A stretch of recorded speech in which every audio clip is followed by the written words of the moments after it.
Welcome, ladies and lords, to the Tandem Yeti video, where today I will be reviewing Doctor Who Series 13, Episode 1. It is finally here. It is finally arrived. While you're watching, it's already been out, but I haven't seen it yet. It hasn't come out yet. But I'm going to. This is just the introduction. I'm going to go away, watch it, and then give my thoughts afterwards. So I'm very excited. There's so much for them to fit in this 49-minute episode. There's so much they've teased: Weeping Angels, Sontarans, Cybermen, Vinda. He's going to be involved in it somehow. The Carveninsta, the Chewbacca creature. We've got introducing Dan.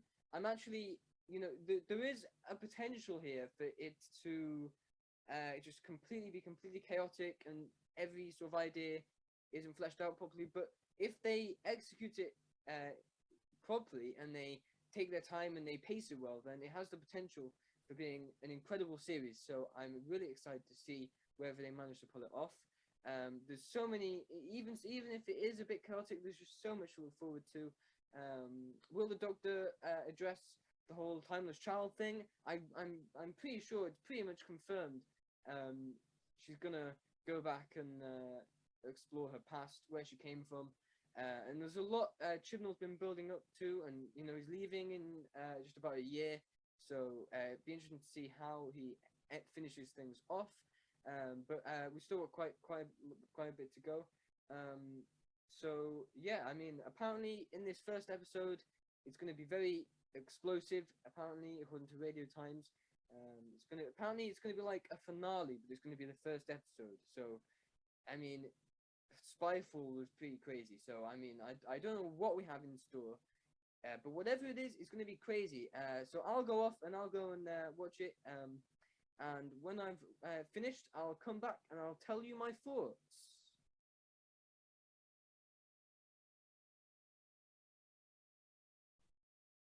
There we have it. I have seen the first episode of Doctor Who Series 13, and I hope you have too, because if you haven't, there's going to be loads of spoilers from now on. There's just, my goodness, there is so much to talk about.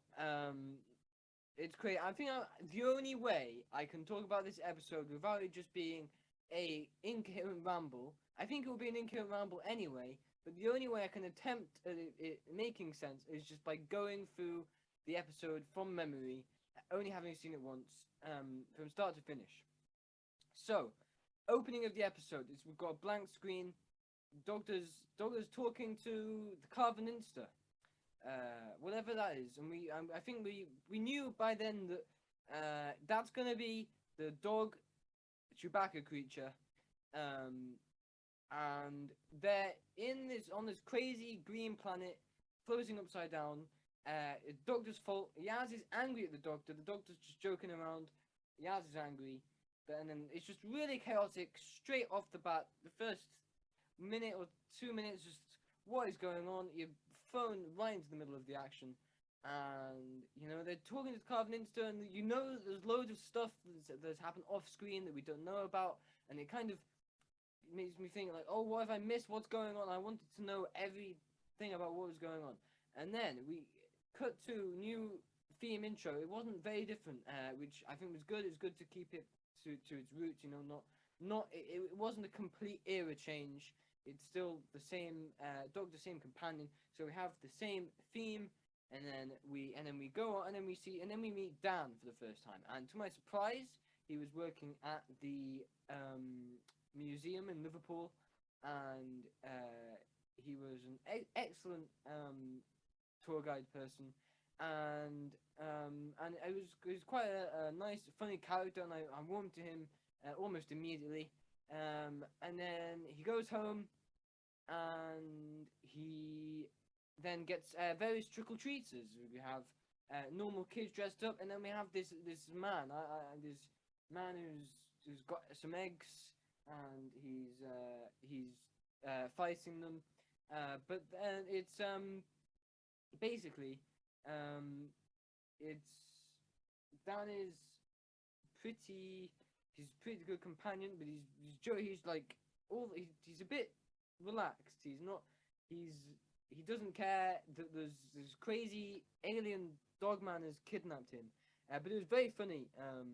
Is he has some amazing killer lines in there. The dog sounded exactly like the Absorbaloff, which I loved. Let me think. What else? What else do I want to say in this video? There's so much that's going to be left unsaid as well. I'm going to say so much, but there's going to be so much which I haven't mentioned, and I'm sorry about that. Just so much. I just can't. When I'm watching an episode of Doctor Who, I find it hard to focus anyway, because all the time I'm thinking, oh, it's more Doctor Who. We're getting more Doctor Who, and I find it hard to focus. And with all that going on, it's just insane. Okay, right. Let's break down the new villain. The Swarm guy. He was really creepy. He's perfect. He was done really well. I don't know what to say. So he knows the Doctor, but the Doctor doesn't know him. Is this from before she went to Gallifrey? Before she was in the Pocket Universe? This review series is literally just gonna watch me just being driven insane by Chris Chibnall and his just crazy mind-blowing plans. I can't get my head around it. There's so much going on, and there's still the Doctor going from the Doctor's trying to find out about her past. Where did she come from? And then all this is going on. And then I completely forgot about Williamson and his tunnels. And then okay, so I don't know what to say. It was a really great scene when he went to see his sister and he destroyed the guy. And the evaporation thing was cool. And he's really powerful. He's really. I feel like he's going to be a really prominent villain. I feel like he might be the next big villain, which comes back in future eras of the show, which would be good to see. Maybe one of the lasting Chibnall era monsters that comes back. Because I'm trying to think, is there anything else that Chibnall has introduced that will potentially come back? And I can't think of anything off the top of my head. But maybe I do feel like he would be a good contender. I really hope we get a Weeping Angel centric episode. That was a great Weeping Angel scene. It was cut short because everything you get little bits of loads of things. So if there's specific things that you want and particularly want to see, you only get a few minutes of it. So we've got a few minutes. A Weeping Angel scene. It was a really good scene. I really hope we get a Weeping Angel centric episode. What I hope for the series going forward after this episode is it slows down. It looks like from the next time trailer, it looks like next episode is going to be mainly focusing on the Sontarans. And I hope it focuses on it's a Sontaran centric episode. The Doctor gets them out of the way, and then we're on to the next thing, right? So I guess she's going to escape this universe thing, the universe ending, by going back in time before the universe ended. And the series is going to be her trying to prevent the universe from ending while sorting out the various villains that we've seen popping up, like the Sontarans, the Weeping Angels. So I hope we get Sontaran-centric episodes. He sorts them out. Weeping Angel-centric episode. That's what I really want. I really want a full episode just on the Weeping Angels, because we haven't had one of those in ages, and we need one of them. And this is the most difficult thing to review I've ever done. I hope my chaotic review reflects how chaotic the episode was, because it truly was something. But honestly, I don't know what else to say. The Sontarans were great. Had some great content with them. We had some good interaction from Yaz and the Doctor. Had some tension there. It would be nice to have more of like a human connection to Dan, more than just a jokey character. So because he doesn't seem like he wasn't amazed by the TARDIS really, and I feel like that's something that you need for a new companion. And maybe they are going to do a twist with him, because there's loads of crazy things. So maybe he isn't who he first seems, but who knows?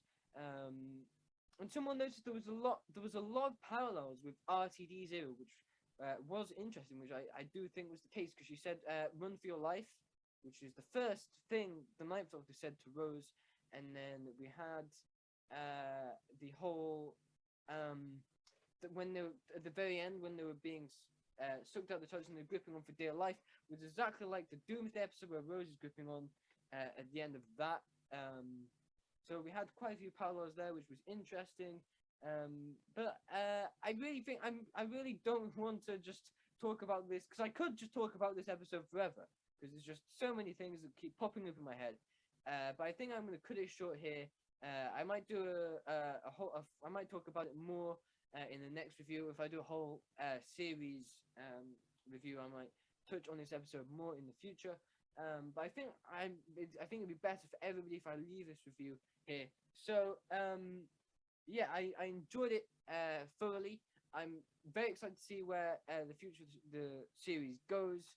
I really hope it's not all going to be that chaotic, because while I did enjoy it, it was fun. It really needs to be grounded. It needs to have some nice moments to just sit back, relax, and enjoy an episode. Because that was just everything thrown at you at once, and it was quite insane. So it does look like the next episodes are going to be a bit longer. So hopefully that gives them more time to flesh out a bit more, take their time with it. And hopefully, as I said, they're going to focus on specific things each episode going forward.